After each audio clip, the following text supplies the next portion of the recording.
আসসালামু আলাইকুম। কেমন আছেন আপনারা? আশা করি আল্লাহর অশেষ রহমতে ভালোই আছেন। সুদীর্ঘ পথেরও শেষ আছে, এই মোহনীয় বসুন্ধরার।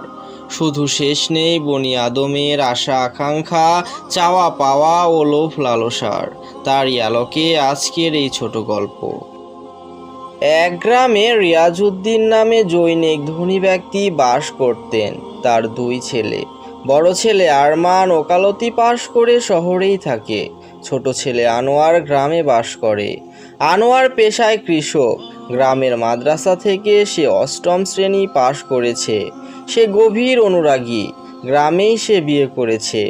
হঠাৎ ব্রেন স্ট্রোক করে ইন্তেকাল করেন রিয়াজউদ্দিন। বাবার দাফন কাফন শেষে দুই ভাই একত্রে বসে আলোচনা করছে। বড় ভাই বলছেন, শোন আনোয়ার, বাবার মৃত্যুর সময় সম্পত্তি আমাদের দু ভাইয়ের মধ্যে ভাগ করে দিয়েছেন। গ্রামের জমি জমা সব তোমার আর শহরেরগুলো আমার।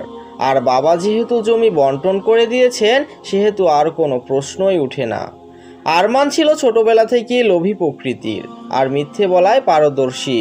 সালাত সিয়াম সহ ধর্মীয় কার্যাদি পালনে ছিল তার চরম অনীহা। তবুও মাঝে মধ্যে শুক্রবারে মসজিদে গেলেও বলতো, এই দিনে সব লোক যায় তাই আমিও যাই। আরমানের গ্রামের বাড়িতে জমি তেমন ছিল না, শহরেই সব, ব্যাংক ব্যালেন্স সহ বেশ কয়েকটি বাসা। আরমান সাহেব তার দুই ছেলে হেলাল আর বেলালকে প্রয়োজন মতো লেখাপড়া শিখিয়ে তার ব্যবসার দায়িত্ব দিয়েছেন। আরমান সাহেব বৃদ্ধ বয়সে উপনীত। আগে সম্পত্তি দু ছেলের মাঝে ভাগ করে দিয়েছেন। শরীরে তেমন জোর নেই বললেই চলে। সব সময় ঘরে তাসবিহ তাহলিল করে সময় কাটান। মাঝে মাঝে ওয়াজ মাহফিলে যান এবং অনেক পাপ পুণ্যের কথা শুনেন। মনে মনে ভাবেন কিছু অর্থ সম্পদ দিয়ে এতিমখানা, মাদ্রাসা, মসজিদ তৈরি করে দিবেন। কিন্তু আশা সেখানেই শেষ। অর্থ সম্পদ তো ছেলেদের হাতে। আর ইদানিং ছেলেরা কাজে এতটা ব্যস্ত যে পিতার খোঁজ খবর নেয়ারও সময় নেই। আরমান সাহেব শুধু অন্ধকার ঘরে বসে পাপ পুণ্যের হিসাব কষেই সময় কাটান। একদিন দুই ছেলের জোরালো কণ্ঠের আওয়াজ পিতার কানে প্রবেশ করে। তাদের মাঝে দ্বন্দ্ব পিতাকে নিয়েই। হেলাল বলছে, দেখ বেলাল, বাবার শরীর খারাপ, কখন মারা যায় বলা যায় না। কবর দেওয়ার কথা তো ভাবতে হবে। উত্তরায় তোর যে খালি জায়গা পড়ে আছে সেখানেই দেওয়া যায় বলে ভাবছি। কথার মাঝে বাধা দিয়ে বেলাল বলে, না, এটা সম্ভব নয়। গতকাল ইঞ্জিনিয়ারের সাথে কথা হয়েছে, ওখানে একটা ফ্ল্যাট তুলবো। বরং বিশ্বাস পাড়ায় তোর জায়গা আছে, সে জায়গায় দাফনের চিন্তা করা যায়। না না, ওখানে আমার ভিন্ন পরিকল্পনা আছে।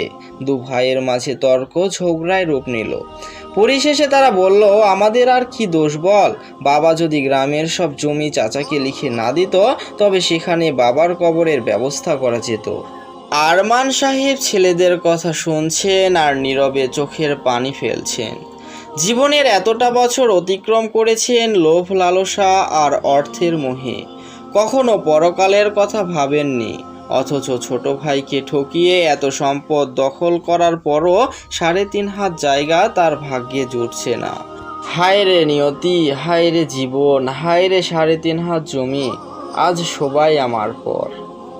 শিক্ষা: অন্যকে ঠকানোর পরিণতি কখনো ভালো হয় না।